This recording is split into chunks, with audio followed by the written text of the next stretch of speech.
Hello दोस्तों, हमारे YouTube channel में आपका स्वागत है। यहाँ पर बहुत सारे अभ्यर्थियों के बहुत अधिक कमेंट आ रहे हैं कि हाई कोर्ट को सभी पक्षों में फैसला देना चाहिए। वर्ग 2 के अभ्यर्थियों के साथ भी गलत हुआ है, नियम हटना चाहिए तो सभी के लिए।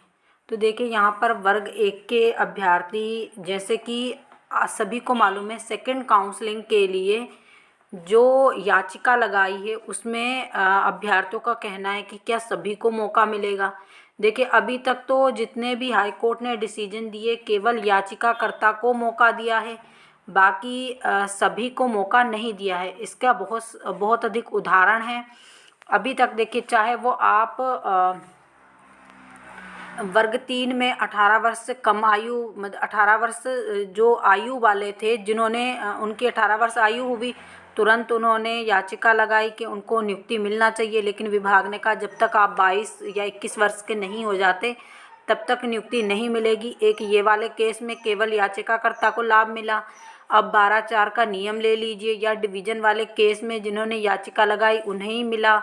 और फिर आप देख लीजिए, या तो फिर आप ये कहिए जो पूरक चयन परीक्षा के लिए आयु सीमा को पार कर चुके अभ्यर्थी, या फिर वर्ग 1 अभी जो आयु सीमा को पार कर चुके, या फिर वर्ग 2 देखिए, या EWS वाले को जो आयु सीमा में रिलैक्सेशन नहीं मिला, सभी में केवल याचिकाकर्ता को ही लाभ मिला है, बाकी अभ्यर्थियों को नहीं मिला है। तो वर्ग 1 के अभ्यर्थियों का कहना है, यहाँ पर आप देख भी सकते हैं कि ये देखिए पूरे कमेंट ऐसे ही आए हैं। लगभग बहुत सारे अभ्यर्थी हैं जिन्होंने याचिका नहीं लगा रखी है, और उनका कहना है कि सभी को, इस कितने कमेंट दिखाएं अब, वो उनका कहना है कि सभी को लाभ मिलना चाहिए। तो हमारे हिसाब से तो सभी को लाभ मिलना चाहिए, क्योंकि यहाँ पर सेकंड काउंसलिंग की बात आ रही है। ये हमारे हिसाब से हम बोल रहे हैं। ऐसा अगर आप सोच सकते हैं तो वर्ग 2 में भी तो ऐसा होना था। 12(4) का नियम सभी पर लागू था, तो सभी को ही बाहर किया गया। अब केवल याचिकाकर्ता को लाभ मिल रहा है। उन्हीं के डॉक्यूमेंट्स वेरिफिकेशन के लिए लिंक ओपन हुई है।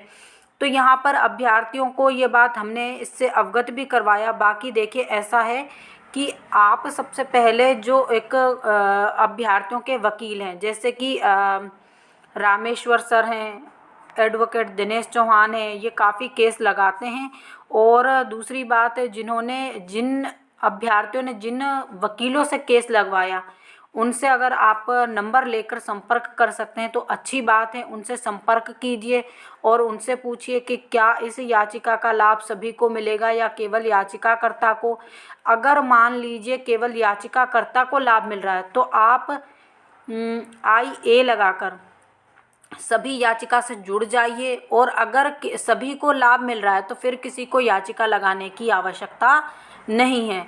तो हमने बता दिया कि आप क्या कीजिए, जो अभ्यर्थी हैं जुड़े हुए इस याचिका से, उनका नंबर लीजिए, क्योंकि देखिए आप हमारे उनसे नंबर ले लीजिए, उन वकीलों का, जैसे बहुत सारी याचिकाएं लगी हैं तो उन वकीलों का नंबर आपके जो आसपास अभ्यर्थी हों उनसे ले लीजिए और उनसे कांटेक्ट कीजिए कि क्या याचिकाकर्ता को लाभ मिलेगा या सभी को। फिर जो भी वो आगे बताएं, फिर उस हिसाब से आप एक याचिका जो, या कोई याचिका लगी हो उसके साथ जुड़ जाइए। उससे क्या होगा, फिर आपको भर्ती प्रक्रिया से बाहर नहीं किया जाएगा। आप भी सेकंड काउंसलिंग में, जिनकी वेटिंग बहुत कम है उनको तो विशेष तौर पर करना ही चाहिए। तो इसी प्रकार की जानकारी के लिए आप हमसे जुड़े रहिए। जो लोग हमारे चैनल पर पहली बार विजिट कर रहे हैं, प्लीज़ चैनल को सब्सक्राइब कर लीजिए। वीडियो को अधिक से अधिक लाइक कीजिए, शेयर कीजिए। Thank you.